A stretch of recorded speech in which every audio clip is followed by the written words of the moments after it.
नमस्कार प्रिय दर्शकों, हाजिर हूं मैं सूर्य राशि परिवर्तन प्रभाव को लेकर।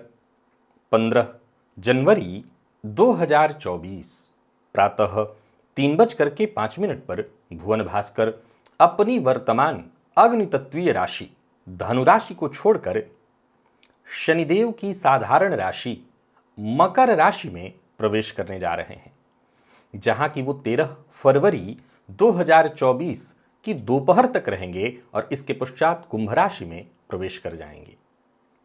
प्रिय दर्शकों, मेष से लेकर मीन राशि पर्यंत प्रत्येक राशि के जातकों के लिए सूर्य का यह गोचर आपके जीवन में क्या प्रभाव लेकर के आ रहा है। कौन है सूर्य? आत्मा है सूर्य, पिता, सरकारी नौकरी, पद, प्रतिष्ठा, मान सम्मान है सूर्य। सूर्य का हमारे जीवन में विशेष प्रभाव है, क्योंकि सूर्य अगर जन्म कुंडली में बली हो, शुभ हो, तो ऐसा जातक जीवन के प्रत्येक क्षेत्र में उच्च सफलता हासिल करता है। और वहीं जब सूर्य की स्थिति खराब होती है तो जातक को मान सम्मान की हानि होती है, पिता के साथ उसके संबंध खराब हो जाते हैं, पिता को कष्ट होता है, नेत्र पीड़ा जातक को सहनी पड़ती है।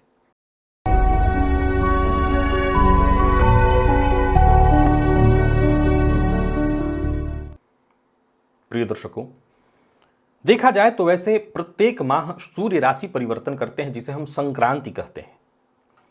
परंतु जब मकर की संक्रांति होती है तो यह विशेष हो जाती है। क्यों? देखा जाए तो यहां से सूर्य उत्तरायण होते हैं। एक और विषय है जिसे समझना होगा। प्रिय दर्शकों, जब देवगुरु बृहस्पति धनुराशि में होते हैं तो यह देवगुरु बृहस्पति की राशि है। देवगुरु बृहस्पति की राशि में सूर्य जब एक माह रहते हैं, इसे हम खर मास के रूप में जानते हैं। असल में देखा जाए तो इसके पीछे भी काफी विचारणीय तर्क और तथ्य है, जहां जितने भी शुभ कार्य हैं वो वर्जित हो जाते हैं। राजा कौन है? सूर्य कौन है? पहले ये जानिए। सूर्य जगत की आत्मा है। राजा का दर्जा सबसे ऊपर रखा गया है। देखा जाए तो शास्त्र कहता है कि राजा भगवान के समतुल्य है प्रजा के लिए। अब देवगुरु बृहस्पति के यहां राजा का जाना, यानी एक ऐसा समय जहां राजा एकांतवास कर रहा है, गुरु के सानिध्य में रहकर के ज्ञान प्राप्त कर रहा है और फिर गुरु से आशीर्वाद लेकर के शक्ति प्राप्त करके, वो शक्ति, क्योंकि राजा को जो भी प्राप्त होता है वो राजा का नहीं होता, राजा को जो भी प्राप्त होता है वो उसकी प्रजा के लिए होता है। फलतः सूर्य देवगुरु से वो शक्ति हासिल करके पुनः मकर की जब संक्रांति होती है तो यहां आते हैं, और ये शनिदेव की साधारण राशि है।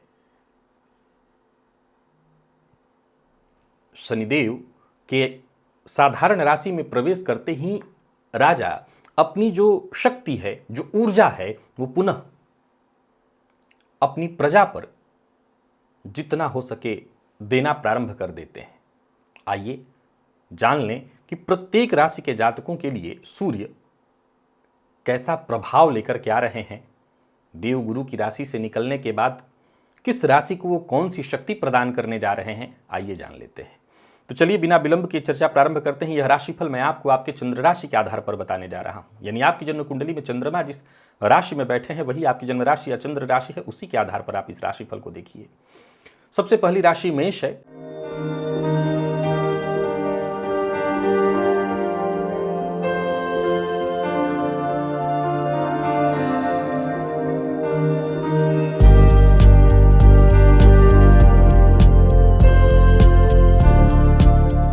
मेष राशि के जातकों के लिए देखा जाए तो भुवन भास्कर का यह गोचर आपकी राशि से दशम में होने जा रहा है। वैसे तो अभी भी आपकी राशि से सूर्य नवम में संचरण कर रहे हैं, जो बढ़िया है, लेकिन दशम का सूर्य जितनी भी नकारात्मकता, निराशा भरी स्थिति है, समझ लीजिए उन सबों से मुक्ति दिलाने के लिए आ रहे हैं।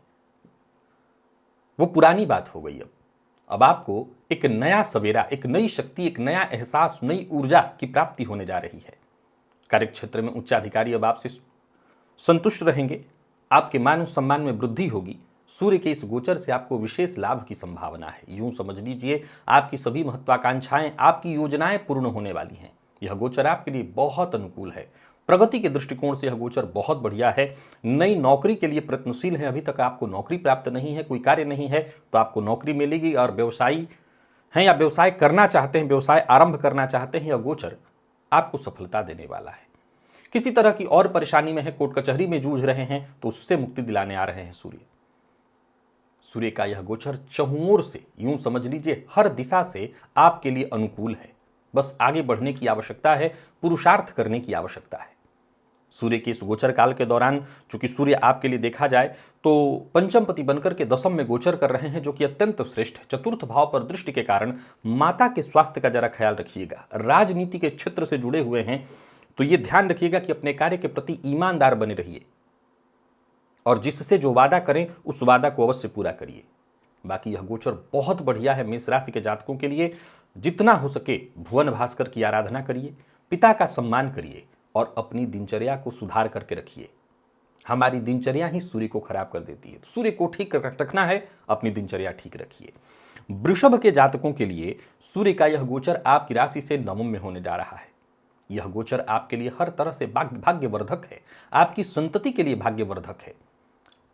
पिता के स्वास्थ्य को लेकर के जरूर थोड़ी चिंता होगी, परंतु यह गोचर आपको हर तरह से मान सम्मान दिलाने वाला है। आपकी योजना सफल होगी। पदोन्नति के प्रबल योग हैं।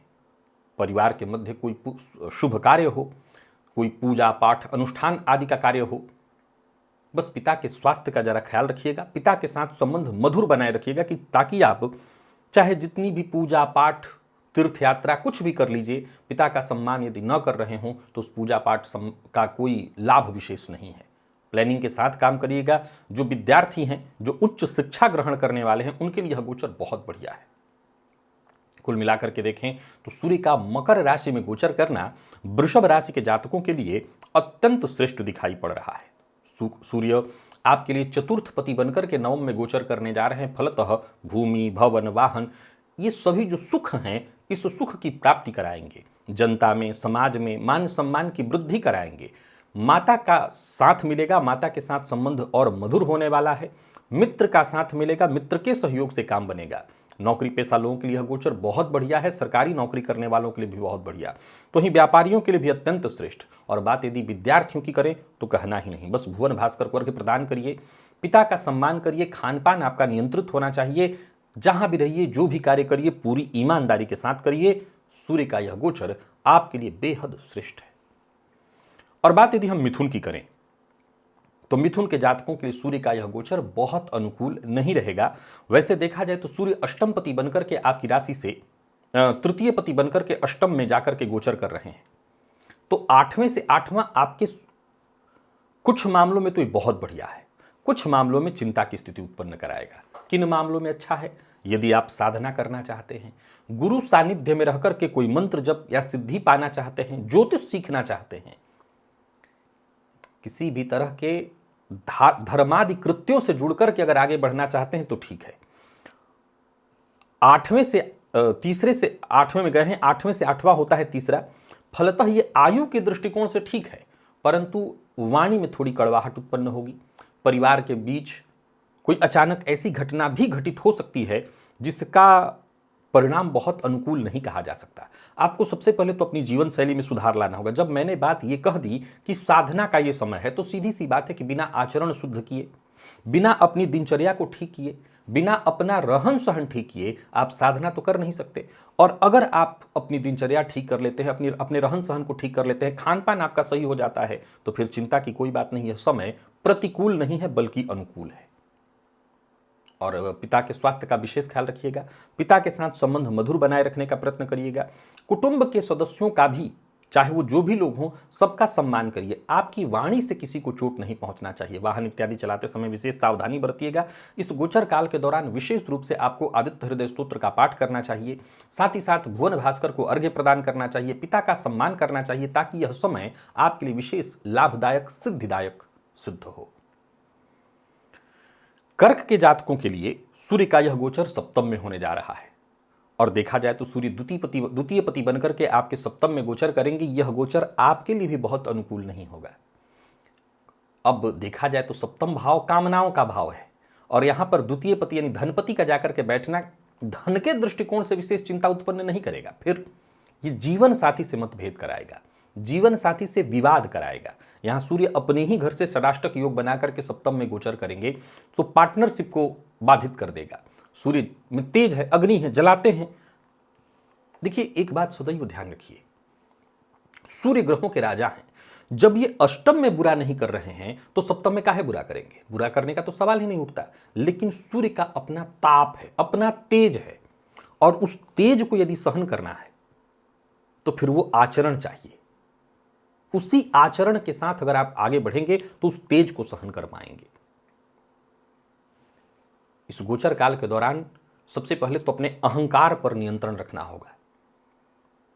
सूर्य की भांति यह समझना होगा कि अहंकार नहीं, सबसे अधिक तेजोमय होकर के भी कोई अहंकार नहीं, अपने वक्त के पाबंद। तो वक्त पर आपको सब कुछ करना होगा।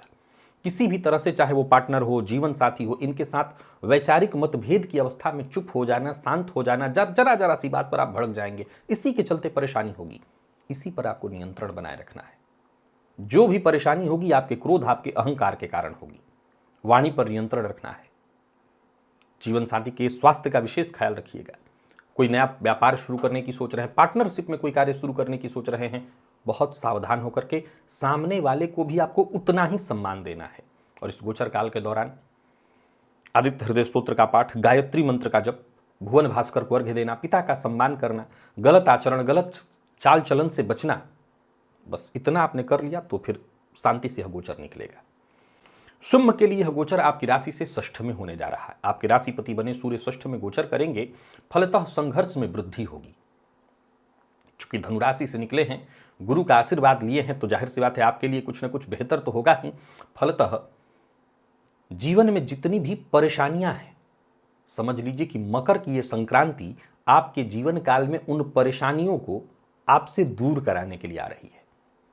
संभव है आपके भीतर भी कुछ शत्रु छुपे हुए हैं, आपको कई तरह की बुरी आदतें हो सकती हैं, आपके बाह्य जगत में भी शत्रु हैं।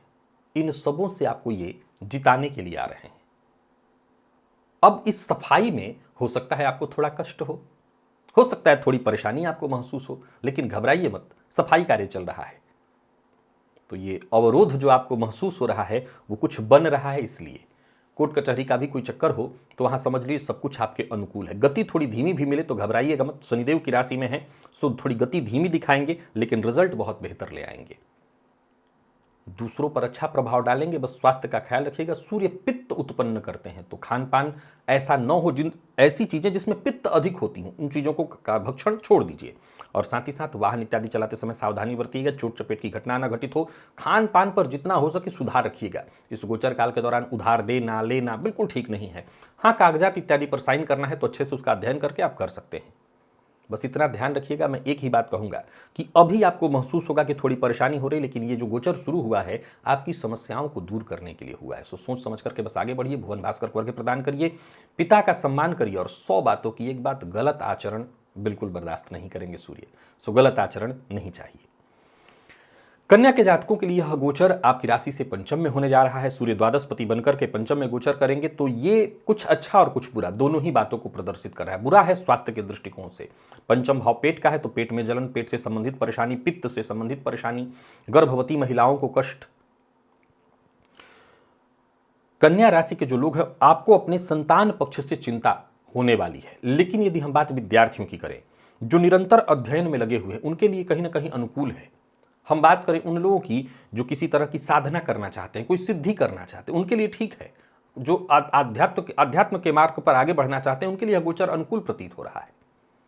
जो लोग स्वदेश में रहने वाले विद्यार्थी हैं, विदेश जाकर के पढ़ना चाहते हैं, जो विदेश में ही रह करके पढ़ रहे हैं, उनके लिए गोचर बहुत बढ़िया है।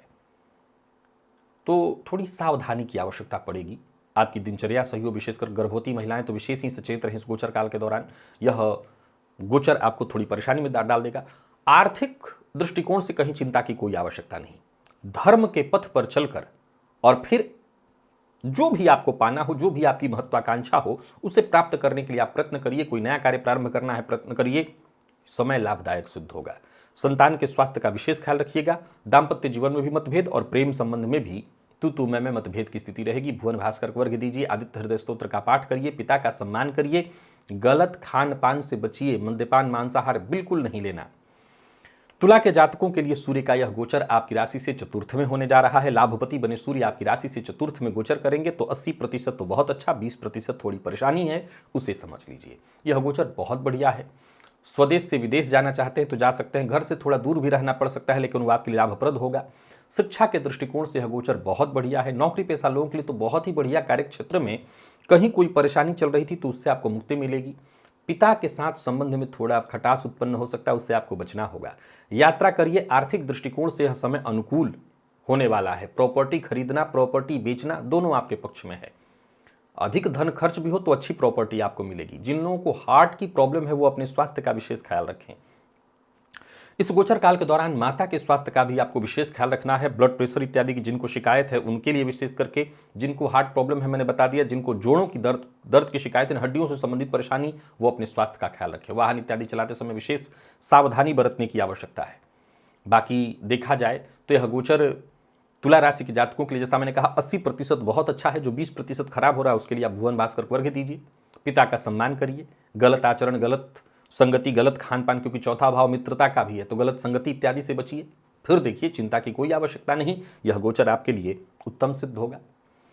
और वृश्चिक के जातकों की यदि हम बात करें तो यह गोचर अति उत्तम है। सूर्य दशमपति बनकर के तीसरे में गोचर करेंगे और यह गोचर आपके लिए हर तरह से संभावित जो लाभ है उसको प्रदान करने वाला है। या यूं कह लीजिए कि जो भी आपकी कामना है, जो भी आपकी चाहत है, जो भी आपकी इच्छा है, उसको पूर्ण कराने वाला है। धनदायक है। नौकरी करने वालों के लिए सरकारी नौकरी, प्राइवेट सेक्टर बहुत बढ़िया है। कोई नया व्यापार शुरू करने की सोच रहे हैं, कर सकते हैं। कार्य क्षेत्र में जो प्राइवेट सेक्टर से जुड़े लोग हैं उनको अच्छे प्रोजेक्ट मिलेंगे, बड़े प्रोजेक्ट मिलेंगे, जिनसे आपको विशेष अर्थ लाभ होने वाला है। गोचर कुंडली में यदि कोई विशेष परेशानी की स्थिति न हो, जन्म कुंडली में आपके, और कोई और आपको गोचर में परेशानी न चल रही हो, कोई दशा अंतरदशा आपकी खराब न चल रही हो, तो यह गोचर हर तरह से आपके लिए बहुत बढ़िया है। बाकी अगर आपके स्वास्थ्य के दृष्टिकोण से देखा जाए तो स्वास्थ्य में भी कहीं कोई विशेष परेशानी नहीं है। आनंद के साथ इस समय को व्यतीत करिए। यह गोचर हर तरह से आपके लिए अत्यंत श्रेष्ठ है। भुवन भास्कर को अर्घ्य प्रदान करिए। पिता का सम्मान करिए। खान पान नियंत्रित रहना चाहिए। धनु के जातकों के लिए यह गोचर अर्थ के दृष्टिकोण से बेहद अनुकूल है। भविष्य को लेकर के और ज्यादा अनुकूल। भविष्य को लेकर के कोई योजना है तो उस पर काम करिए। देखा जाए तो सूर्य भाग्यपति बनकर के द्वितीय भाव में गोचर करेंगे। कुछ चीजों का ध्यान रखना होगा, जैसे आंखों का ख्याल रखिएगा, वाणी में थोड़ी कड़वाहट उत्पन्न होगी, उसका आपको ख्याल रखना है। बाकी कार्य क्षेत्र में गोचर अनुकूल बना रहने वाला है। संभावना तो इसी बात की है कि आप बस कदम आगे बढ़ाते चले जाइए और सफलता आपको मिलेगी। परिवार के मध्य किसी बात को लेकर के द्वंद्व हो सकता है, दुविधा हो सकती है, लेकिन वो सब आप संभाल लेंगे। भुवन भास्कर को अर्घ्य देते रहिए। पिता का सम्मान करिए। किसी भी प्रकार के दुविधा से बचने के लिए सबसे बढ़िया उपाय है वाणी पर नियंत्रण रखना। हालांकि वाणी बहुत ओजपूर्ण होगी आपकी वाणी किसी भी परेशानी से बाहर निकालने में आपके लिए सहयोगी होगी, परंतु थोड़ी कड़वी वाणी के प्रयोग से बचिएगा। वैसे मैं बता दूं, यह गोचर आपके यश मान सम्मान में वृद्धि कराने वाला है। जैसा मैंने कहा, आंखों का ख्याल रख लीजिएगा। बाकी कहीं कोई चिंता की आवश्यकता नहीं। भुवन भास्कर की आराधना करते रहिए। यह गोचर अति उत्तम है। मकर की संक्रांति है। फलतः भुवन भास्कर आपकी राशि पर ही गोचर करने जा रहे हैं। अब अष्टमपति बनकर के गोचर करते हैं सूर्य। अब देखा जाए तो मकर की संक्रांति सबके लिए बहुत अच्छी होती है। तो आपके लिए अब अष्टमपति बने सूर्य आपके लिए जब गोचर कर रहे हैं तो दो बातें हैं, या तो यह गोचर आपके लिए खराब है या ये बेहद भाग्यवर्धक है। अगर सही सही विचार किया जाए तो जब मकर की संक्रांति है, सबको यह फायदा देगा, तो अष्टमेश सूर्य आपको नुकसान कैसे दे सकते हैं? तो फिर अच्छा तो नहीं माना जाएगा, क्योंकि अष्टमपति हैं। सीधा सा मतलब है धर्म के मार्ग पर चलिए। बहुत लोभ, बहुत लालच, क्योंकि कैसा मैंने कहा, ये राजा जो है गुरु के यहां से लेकर के आए हैं, और अगर ये सोचे कि जिसके घर में रुके हुए हैं सब उसी को दे दें तो ये लोभ होगा, फलतः नुकसान होगा। तो जो भी करिए बहुत सोच समझ करके, अपना हित साधने के लिए किसी और का अहित न हो, समय का सदुपयोग करना है। सूर्य के इस गोचर से कहीं ना कहीं आपके अंदर अहंकार की भावना उत्पन्न होगी, जो बिल्कुल ठीक नहीं है, तो इससे आपको बचना है। बाकी यह समय आपको अवश्य देकर के जाएगा। सरकारी नौकरी करने वालों के लिए बढ़िया है। हालांकि उच्चाधिकारियों से जरा सचेत रहिएगा, उनके साथ व्यवहार अनुकूल बनाए रखने के लिए आपको जितना हो सके सामंजस्य बना करके रखना है। धन, यश, मान सम्मान में वृद्धि होगी। अगर आप धर्म के पथ पर चलते रहें। वैवाहिक जीवन में अहंकार के कारण मतभेद हो सकता है, तो उसका ख्याल रखिएगा। अपने स्वास्थ्य का भी ख्याल रखिएगा। जिन लोगों को ब्लड प्रेशर की शिकायत है, जिनको हार्ट प्रॉब्लम है, वो अपने स्वास्थ्य का ख्याल रखें। भुवन भास्कर को अर्घ्य प्रदान करें, पिता का सम्मान करें, खान पान नियंत्रित रखें और अहंकार से बचें, झूठ बोलने से बचें। यह गोचर ठीक होगा। कुंभ के लिए यह गोचर 12वें में है। अब देखा जाए तो सप्तम पति बने सूर्य 12वें में जब गोचर करेंगे तो सीधी सी बात है, कहीं ना कहीं दाम्पत्य जीवन, ये सप्तम भाव जो है भौतिक सुखों का, कामनाओं का, काम का भाव है, और इसके स्वामी बने सूर्य जाकर के 12वें में गोचर करेंगे तो जीवन साथी के स्वास्थ्य के लिए बढ़िया नहीं होगा। आपको भी कार्य क्षेत्र में कहीं ना कहीं परेशानी होगी, आपके भी स्वास्थ्य पर इसका विपरीत प्रभाव पड़ेगा। तो बहुत सचेत होकर के आपको काम करना है और जो भी करना है उसका निरीक्षण करते हुए करना है। एक बेहतर इंसान बनने का प्रयत्न करना होगा। यात्रा सावधानी के साथ करिएगा। जो लोग विदेश में रह रहे हैं वो भी जरा सचेत रहें, किसी भी तरह के गैर कानूनी काम का हिस्सा न बने। सरकारी नौकरी करने वाले विशेष रूप से इस बात का ख्याल रखें कि किसी भी तरह के गैर कानूनी कार्य का हिस्सा नहीं बनना। स्वास्थ्य का अपना जितना हो सके ख्याल रखना है। गलत खान पान, गलत आदत, मद्यपान, गलत संगति बच करके रहना है। याद रखिए, भुवन भास्कर आपकी राशि से 12वें में गोचर कर रहे हैं। चाहे वो जीवन साथी हो, चाहे वो पार्टनर हो, सबका आपको सम्मान करना है, सबके साथ मिलजुल करके रहना है। जब कामपति जाकर के वैराग्य त्रिकोण के नवों में बैठ जाए तो सीधी सी बात है, ये कॉम्बिनेशन नहीं है, ये एक षडाष्टक योग है, ये कॉम्बिनेशन नहीं है। कहीं ना कहीं जीवन में उदासीनता की ओर ले जा रहा है, जबकि वो सप्तम पति हैं। कामनाएं और जागेंगी, और सीधी सी बात है, जब कामनाएं जागेंगी और जाकर के वो बैठे वैराग्य में है तो परेशानी खड़ा होगा। उपाय है, भुवन भास्कर को अर्घ्य दीजिए, पिता का सम्मान करिए, सदाचरण का पालन करिए, सत्संगति में चलते हुए सन्मार्ग पर चलिए। जरूर यह गोचर आपको फायदा देगा। और मीन के लिए यह गोचर हर वर्ष की भांति अत्यंत श्रेष्ठ है। आपके जीवन में एक नई ऊर्जा को लेकर के आ रहा है। यूं समझ लीजिए कि गुरु के यहाँ से आशीर्वाद लेकर के आए राजा आपको भरपूर देने वाले हैं, अर्थ लाभ कराने वाले हैं, व्यवसाय में वृद्धि कराने वाले हैं, समाज में वृद्धि, मान सम्मान में वृद्धि, नौकरी में पदोन्नति, मित्र के से सहयोग संबंध मधुर, बॉस भी आपका सम्मान करे, ऐसी स्थिति। यानी कुल मिलाकर के बहुत बढ़िया, व्यवसायियों के लिए अनुकूल दिखाई पड़ रहा है। जीवन साथी का साथ मिलेगा। जीवन साथी के साथ कोई कार्य करना चाहते हैं तो कर सकते हैं। षष्ठपति छठे से छठा हो जाता है ना, तो ये लाभ के लिए बहुत बढ़िया है। पर स्वास्थ्य में भी थोड़ी सावधानी बरतनी होगी, जैसे चोट चपेट की घटना, पेट में जलन, खान पान पर नियंत्रण न रहे तो परेशानी हो सकती है। तो आपको अपने खान पान पर ध्यान देना होगा।